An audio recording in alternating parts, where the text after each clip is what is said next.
Bueno, y me enlazo ahora, como todos los miércoles, con el presidente de Consultores Internacionales SC y presidente del capítulo México de la Ciudad Mundial del Futuro. Julio, buenos días. ¿Qué tal? Muy buenos días, Leonardo. Buenos días al auditorio. ¿Qué tema abordamos esta semana? Mira, hay un tema que es con respecto al futuro de la parte de la conducción de gobierno a largo plazo, lo que constituye, pues, como un esfuerzo, y es uno de los temas que se han venido desarrollando en la sociedad y que se vieron ahora en Washington, ¿no? Y me gustaría comentarlo porque tiene aspectos que no son muy comunes ahora, y porque pues las administraciones públicas, en las situaciones cambiantes de una sociedad dinámica, pues exige disponer de procedimientos normalizados, de estar investigando realmente cuáles son las demandas sociales y de las percepciones que los ciudadanos tienen de los servicios públicos, así como desarrollar nuevas fórmulas eficaces de participación social, ¿no? Y esto es muy importante porque existen algunas tendencias futuras sobre las cuales los gobiernos deben tomar decisiones y diseñar intervenciones. Por ejemplo, en México debemos considerar cosas tan importantes como qué va a pasar en el futuro, dado el congestionamiento pues de las zonas urbanas, ¿no? Se requerirá de una inversión global al año 2030 de cerca de 4 trillones de dólares, estábamos viendo, equivalente a una inversión anual del orden del 3.5 del Producto Interno Bruto.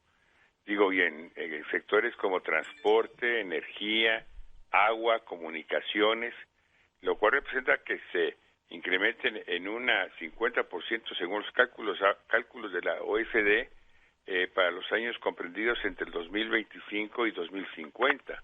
Y es algo que ya el país ya lo tiene enfrente, ¿no? Sí. Yo creo que otra de las investigaciones es que solo el 4% de los CEOs, o sea, de los directivos más importantes de las grandes empresas, pues consideran a México como un destino estratégico de inversión para el futuro. Eso sí me preocupó. Y 44% de ellos percibe una amenaza en las deficiencias de infraestructura. Es un punto muy débil, ¿sí? Que es un punto muy peligroso para el futuro.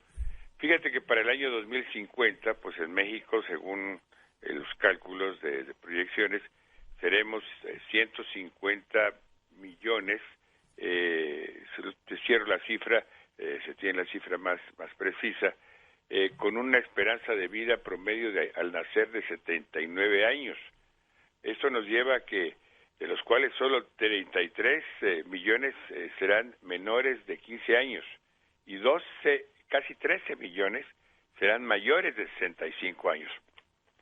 Para entender esta cifra hay que considerar que, 13 millones sería la mitad, por ejemplo, de toda la zona metropolitana de la ciudad, de lo que es la zona metropolitana de México, sería mayores de 65 años, para entender un poco la idea, no porque van a vivir aquí, obviamente, ¿no? Sí. Pero tener la idea de las dimensiones. Fíjate que la mitad de la población mexicana estará por encima de los 35 años, y entonces se sumará cada 8 años una población creciente al retiro, a una mayor tasa que la de la población económicamente activa, y el proceso y el problema del retiro, el problema de las pensiones, pues es una bomba atómica. Para nosotros es una bomba de tiempo. Sí, ahí viene, sí. Porque pues básicamente ya está enfrente, ¿no? Por más que quieras cambiar, imagínate el esfuerzo que el país va a tener que hacer los próximos años, ¿no? Y yo pienso que de esta población más del 80% ya vivirá en centros urbanos. Hay otra cosa que es importante, entre el 2020 y el 2050, México tendrá su mayor porcentaje de población económicamente activa. Esto sí nos puede ayudar muchísimo. O sea, esto nos puede dar un empujón. Una especie de bono demográfico. Si podemos tener los empleos adecuados y podemos desarrollarlo, los equilibrios sí vendrán. Y pienso que, y no solamente en los estudios, que los cambios sociales, económicos, políticos, climáticos, yo diría tecnológicos, pues modelan los patrones que va a haber en las enfermedades del país, y México se manifiesta en una clara transición epidemiológica, entre cuyas principales tendencias son, ahora sí, el incremento de las enfermedades crónico-degenerativas, ¿no?